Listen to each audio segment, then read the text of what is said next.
This Is Us is network TV's most high-profile drama series with lots of award wins already. I'm Rob Licuria, senior editor at Gold Derby, here with Siddhartha Khosla, the show's composer over the last 3 seasons, who recently penned a song for the show entitled Invisible Ink. Siddhartha, why was it important for this song to become such a critical part of the show's narrative this season? Well, this past season, we went back and delved into Jack's history in Vietnam, and also looked very closely at the beginning of Jack and Rebecca's relationship. And there was a very important scene earlier on this season where Rebecca and Jack go on a road trip to Los Angeles together, and it's on that road trip that we begin to learn a little bit more about Jack's history in Vietnam. And Dan Fogelman, who created the show, asked me to write a song that was going to be Rebecca's song that she wanted to show record label executives in Los Angeles, because she was, a budding musician.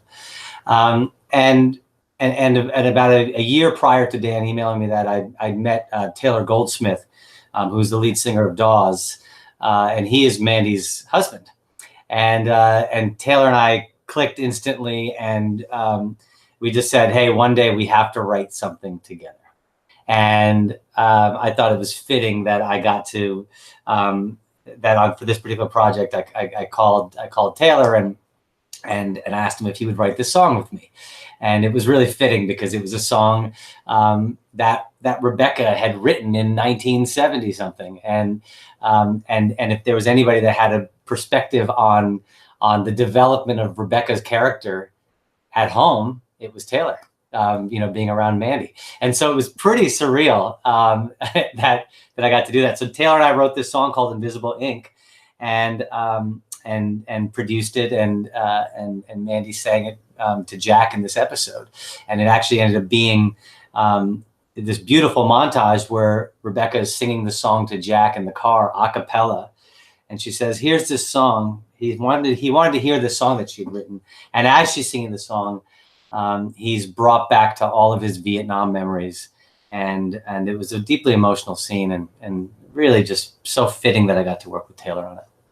It's so typical of this show that it managed to do something slightly differently. Like, they didn't just pull a song off the shelf. They actually went to you and asked you to write something specifically for this scene, which was so pivotal to the way in which the show then kind of meandered for the next few episodes, especially in respect to Jack's backstory, and also in respect to the loving relationship that he has with Mandy's character.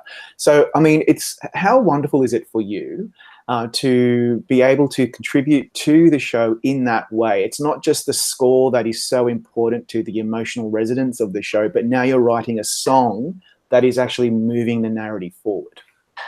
Yeah, it's a dream. It's a dream scenario. I mean, everything about this show is a dream for me as an artist, as a composer, as a friend of Dan Fogelman's. It's the whole experience has been really unbelievable for me. And my first love and passion before I started composing music for film and television was as a songwriter. And I was a singer, songwriter of a band, and Dan knows that about me, and knows that I have that ability to kind of shift from score to songwriting.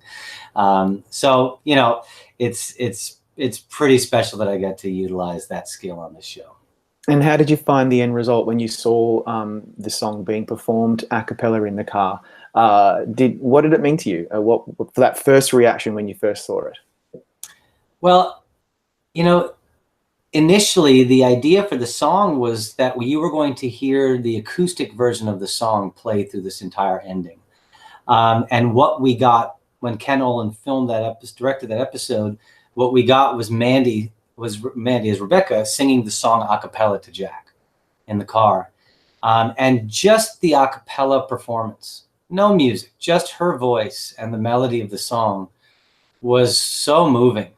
And it just reminded me that in this show, there's such an honesty about the way things are delivered on the show, whether it's the writing, the acting performances, the way the picture looks, the way the music sounds, all of it is very honest. And I think to have Mandy perform it the way she performed it for Jack, just her voice, just singing the song in the car quietly, patiently, was moving enough. And it made me doubly proud, because it just reminded me of the power of those lyrics and melody that Taylor and I wrote. That just that alone was enough to kind of, was enough to get your attention. I added some score around that, just supportive, but just goes to show the power of a strong melody and the lyric.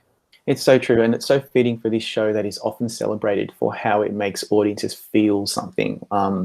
People always joke about, "Oh, This Is Us is such a tearjerker, it makes me cry," and it totally does that for me, which is surprising, because generally I joke that I have a black soul. But this show actually makes me feel very emotional, and I think it's because there are certain elements of the show that make you think about your own family and your kids and so forth. Yeah. I'm sure you're all the same. But you know what's so critical, and you've alluded to this, that music is so important in eliciting that kind of emotional response. And we don't even know it half the time. And I'm wondering what that means to you, that you have that pressure is on you as well as the writers and the cast and the directors and the crew, to really kind of make the show make you feel something. What does that mean to you? Well, obviously it's the marriage between that dialogue, the performances, the picture, and the music, that, and the editing, and all the people that are involved in this production that make it work. And honestly, I think this is a perfect example of something being the show being great because of the sum of all its parts. And my job when I'm scoring the show is to help tell the story even more than what's already there on screen. And to be honest with you, when I'm scoring the show, it's a very delicate balance. And I would like this. I prefer that the score is something that you feel almost more than you hear sometimes. I mean, the score is there, it's present. There's times where it's really loud and takes center stage, and there's times where it takes a back seat and a more supportive role. But when the performances are so strong, I just, a lot of the score is composed on my acoustic guitar. And so much of it is me kind of just feeling like I'm an invisible character who's just observing what's happening. It almost feels like I'm in the living room with the Pearsons sometimes. I almost imagine that I am. And it's funny that you say that the music makes you feel something, or the show makes you feel something. It's funny, I don't turn in a piece of music on the show unless I feel, on like an emotional moment, unless I feel, it sounds really cheesy to say, but it's true, unless I feel this like tingle in my spine. And I've told that to Dan before, and it's so critical, because it's about the way the music is performed to the scene, and also how it's placed right at the right time. The right note has to hit and give you that feeling. And so for me, it's deeply personal, because I get to experience that myself as I'm scoring it. I play this entire score with my own hands. I have my guitar here. I can show you if you want to hear something. Yeah, absolutely. This is my weapon of choice on the show, and it's my axe, so to speak. But it is it's the acoustic guitar that I used to basically score the entire show. And I bought this acoustic guitar for $25 in a thrift store in Vermont. In fact, it has a crack on the back, and it's taped together, if you can even see. Nice. To hold it. So it is like falling apart, but it has so much vibe and personality to me. And so when I'm scoring the show, so much of it is me just kind of observing, and I like to create a little tension in the guitar, but it's deeply emotional too. So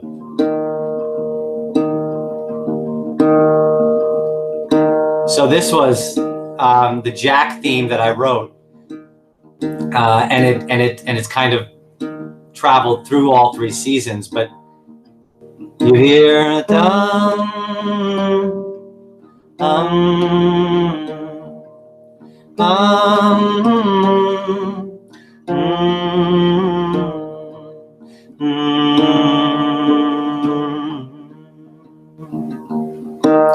Bum, bum, bum, bum. So that's kind of the, and you probably have heard that theme run through the show, or just that feeling of, you know, just my fingers on a guitar. And it kind of, and it's been the kind of the signature part of the score for 3 seasons. This season ventured off into other kind of more atmospheric areas, but this has been the core of the show. It's interesting that you say that, because the slipping of your fingers on the chord, on the strings, and the authenticity of that instrument absolutely comes through on the show, which, you know, audiences are accustomed to everything being remixed to death. Yeah. This one is very, to me, very authentic and very acoustic, which is fitting for what we're watching, don't you think? Yeah, I mean, you know, you could easily have taken this into a more orchestral space and gone into a very different palette. But I think to kind of what complemented the picture the best to me was something emotionally honest and timeless, and that's what, you know, a broken $25 guitar can do. And also, you know, I'm playing all the percussion you hear is me playing percussion on my wooden table, like, and I'm just layering my hands, like, you know, I'm making a record every week on this show is what it feels like. I feel like I'm back in my band and making a record. I'm playing all the percussion with my hands. The acoustic guitar is there. I'm singing on the show, as you just heard. I play my piano. It's all very homemade. And I mean, the other thing about, you know, that maybe that to answer your other question, maybe even a little better, is for me, this is a deeply personal show because I'm also very close to Dan Fogelman, and I know that this show has come from his own personal experiences. And he's openly talked about how he lost his mom at a young age. And so much of this show is informed by that experience and that tragedy that he faced. And so in many ways, when I'm writing music to this show, I'm scoring the show for my friends sometimes as much as I am the actors and the performances. And so it hits in a, so maybe that's why I get the tingle in my spine before I send him a cue, because I know if I feel it, he's going to feel it. And so that's where a lot of the feeling is coming from, because it's coming from a deeply personal place. Yeah, and that's it's really encouraging to hear that, because I think that's where the authenticity comes through, and I think audiences are really craving that. They're craving authenticity in a show that makes them feel something. And it takes me back actually to the pilot. When I first saw the show way back when it premiered, I was just amazed at how effective it was and how relevant it felt to me personally, and probably a lot of other people felt the same way. When you got the job, firstly, how did you get the job, and what was it like to kind of start from scratch? Well, Dan had sent me the script, and at the time the show was called 36. It had a different title, and I was, because they were 36-year-olds. The big three were 36, right? They were turning 36 in the pilot, and he asked me to read the script, and he said, "Can you just write me a piece of music that comes to you from reading the script?" And by no means at that moment did I have the job, even though Dan, you know, really liked my music and knew that I could do this show. He wanted me to write a piece of music, because there were a lot of people involved in that decision, and music being a critical part of the show, it was important. And so I wrote this 6-minute piece of music. Again, it was on my acoustic, not on this one, but actually on a different one. But and I wrote this piece of music, and I gave it to him, and he loved it, and he's like, "That's the sound of the show." And when you mentioned the pilot, it brings me back to what my experience was working on that pilot. And actually, this is the first time I've ever told anybody the story publicly. And the truth was, when I got the pilot, I was not in I was not in Los Angeles. I was in New Jersey. I had my band Gold Spot had just gone through, like, you know, a couple of years of just basically it didn't fall apart, but it was not going to go to the next level. And I was trying to figure out what kind of the next career move for me was going to be. And I started getting gigs in Hollywood to score, and I didn't have a recording studio. So I ended up recording the pilot episode of This Is Us in my parents' basement in New Jersey, in the house that I grew up in. I didn't have any big fancy studio. I was just starting out as a composer. And so I moved my wooden table and my little laptop into my parents' basement. And I had to I had to tell my parents when I was downstairs working, please don't come downstairs and bother me because I'm scoring this pilot called This Is Us, or called 36. And we would have these Skype video calls with producers. And there was one time when I'd be like sitting at the computer, my back was to the staircase. And one time I was in the middle of a Skype interview, and my dad walks into frame to ask me what I wanted to eat for dinner.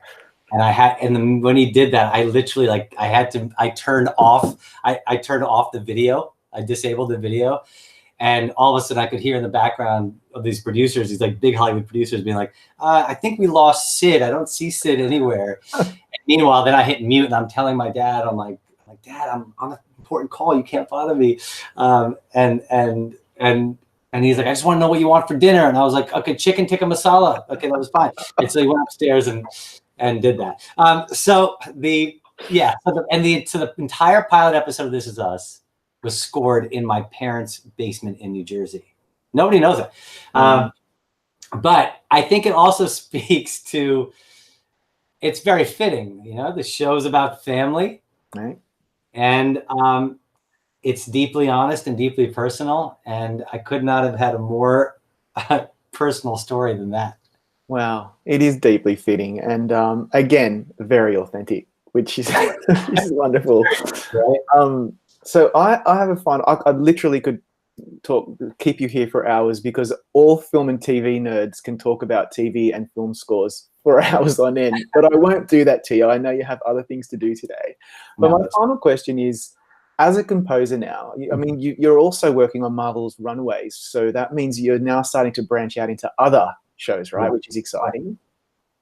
Yes. What do you, when you're listening or watching film and TV, are you listening to the scores? Are you judging them? Are you like saying, wow, I wish I did that, or oh, that's terrible? And I'm just wondering, are you able to enjoy that kind of, those works of art without putting your composer's hat on or not?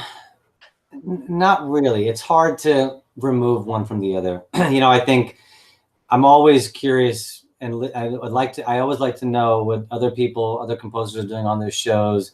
It's stuff that I learn from that on some level too. There's a lot to be learned from what other people are doing. It's also interesting to see what other people's take on something would be. I'm such a purist with my music and what I'm writing for TV and film. I want everything to feel as authentic as possible. I like using real organic instrumentation. I like creating my own sounds. And now as I'm listening to television and film more, when I'm paying attention to these scores, there's so much beautiful work out there. There's so much.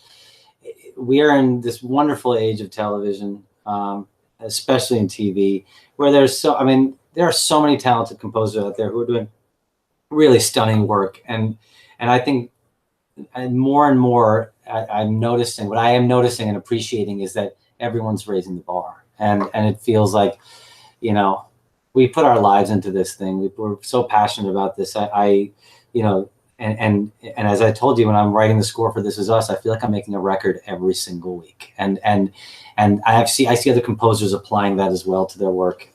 If anything, I just listen to other scores and I'm in awe of what other composers are doing. Well, thanks, Siddhartha, for your time today. We really appreciate it. Oh, well, thank you so much. Honored to be with you. Yeah. And to all This Is Us fans, go to goldderby.com right now. Make your predictions so you can compete against our experts, editors, and other fans, and prove that you are the smartest prognosticator in Hollywood. But before you go, click our subscribe button on this video so that you are alerted to all of our great chats with top contenders, and we will see you next